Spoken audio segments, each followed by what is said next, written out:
Conversa Fiada está de volta.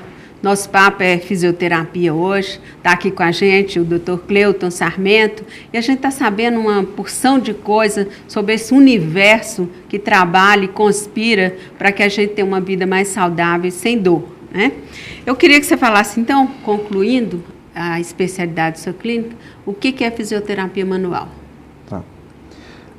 É um braço, né, como eu vinha falando da osteopatia, porque basicamente, Felipe, só para você entender, o modelo de fisioterapia da época que eu formei, que não tem muito tempo, né, era um modelo americanizado, né, um modelo que você, nos Estados Unidos é assim, você comprava 5 sessões de ultrassom, X dólares, mais 10 sessões do outro, e praticamente não havia toque, não havia contato manual, ou, às vezes mal um alongamento. Então, assim, esse modelo de quando eu formei, porque a primeira preocupação que a gente tinha quando formava era assim, tem que comprar os aparelhos. Depois que você estuda e entra numa área igual a osteopatia, você percebe que você ir só pela linha do sintoma e não ir na causa, o paciente não vai sair desse tratamento Reincide, né? nunca. Tem pacientes que ficam eternamente falando que estão fazendo fisioterapia. Alguma coisa tem que ser questionada nesse processo.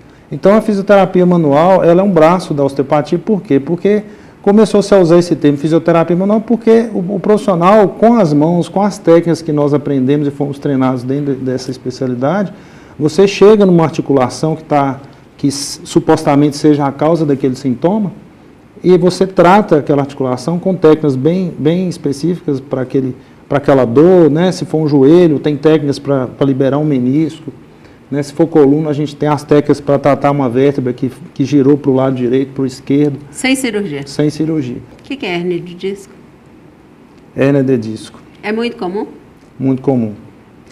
O que ocorre? O disco intervertebral é uma estrutura que tem composta de duas camadas. A externa, que é um anel fibroso, e o núcleo, que é uma substância mole. Então eu gosto de usar muito esse exemplo. Se você pegar um balão de aniversário pequeno, encher de água, colocar entre as duas mãos, né? Se você aperta esse balão de uma forma simétrica, a água vai expandir. Se você tirar a mão, ela volta para ficar redondinho o balão. Se você aperta mais de um lado, a água vai para o outro. Assim? E assim acontece no meio do disco. É esse mesmo processo. Então, em função de posturas, né, erradas e uma série de mecanismos que nós vamos adotando de forma errada, o dormir errado, vícios posturais, eu bato muito nessa tecla, né? Tem pessoas que já sentam e já cruzam a perna, ficam o dia inteiro, ficam horas no computador de perna cruzada, né? O banco, o ajuste de um banco ou de uma cadeira de escritório, um banco de carro. Então, assim, e o núcleo ele vai tentando se acomodar a essas forças, né? Que às vezes vão sendo repetitivas, né? Esforços repetitivos, e ele acaba deslocando posteriormente, que é onde vem o processo da formação da hérnia, que é detectada nas ressonâncias, né, e tomografias. Então, quando esse disco avança, ele toca nas estruturas posteriores, que é o saco dural, que reveste a medula, ou as raízes nervosas, que é onde dá aquela famosa dor ciática, aquela dor que desce, né, a perna, no caso da lombar. Se for uma braquialgia, né, às vezes o paciente, às vezes, se for esquerdo, acha que está tendo um infarto, e dependendo da idade, é interessante olhar também, porque ninguém sabe, eu falo que o coração não manda recado. Eu queria perguntar para o senhor também sobre o salto alto, que as mulheres gostam tanto. O que o senhor acha disso? O recomendável pela Organização de Saúde, aí, os estudiosos do assunto, é que não ultrapassa 5 centímetros de altura. Né? O que ocorre? O salto, ele, com a elevação da parte posterior do pé, do calcanhar, você tem um avanço do centro de gravidade. Né? E isso gera uma série de desequilíbrios, principalmente ascendentes, porque o pé é a base, né? É onde absorve tudo que vem de cima. Então você pode ter desde problemas ligados a joelho, quem usa um salto muito alto ou caminha muito com esse salto, e problemas ligados à coluna também por causa dessa alteração biomecânica da bacia. A bacia ela desloca, principalmente a anterior, né? As mulheres que já têm lordose, né? Aí a gente alerta. Agrava mais.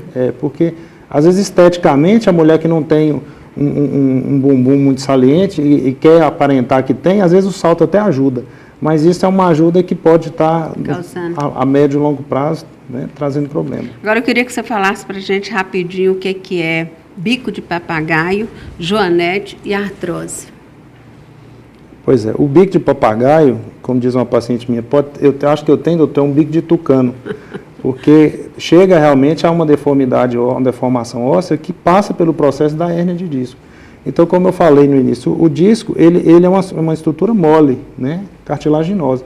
Então, com o passar do tempo, se essas forças nele forem inadequadas ou o organismo não conseguir se adaptar, ou se a pessoa desenvolver um desvio na coluna, ou já tem esse desvio e não sabe, então essas vértebras elas vão se aproximando a ponto de pressionar umas às outras e o osso vai crescer, que é uma defesa do corpo, né? O osteófito, que é o nome científico do bico de papagaio, é uma defesa. Eu falo com os pacientes, não adianta você querer bater de frente com um osteófito gigante que você vê no exame, você tem que deixar ele lá e tratar em volta dele, porque ele já está deformado ali cirurgicamente, falando em caso de coluna, é até complicado, dependendo da vértebra, o médico retirar um osteófito, um mega osteófito, né?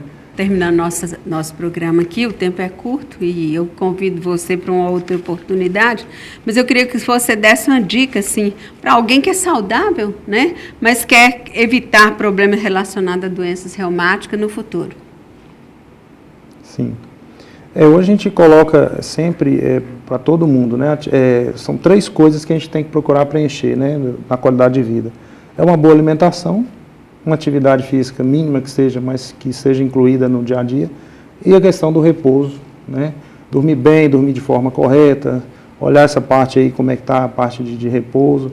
Enfim, então a dica para a questão dos desgastes ósseos, né? Às vezes tem coisas que podem ser realmente evitadas. Então eu bato muito na tecla dos esportes de impacto, né? Pessoas que praticam corrida com muita frequência, ou jogo de futebol que tem muita corrida né, durante a partida.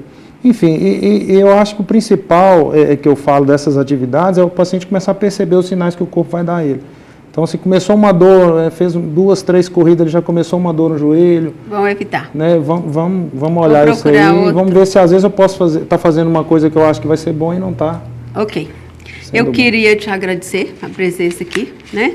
E dizer que você está convidado para voltar outras vezes, porque a incidência de dores e de problemas, né, fisioterápicos é grande, né? Você voltar aqui outras vezes. Conversa Fiada vai ficando por aqui. Um abraço a todos e até o nosso próximo programa.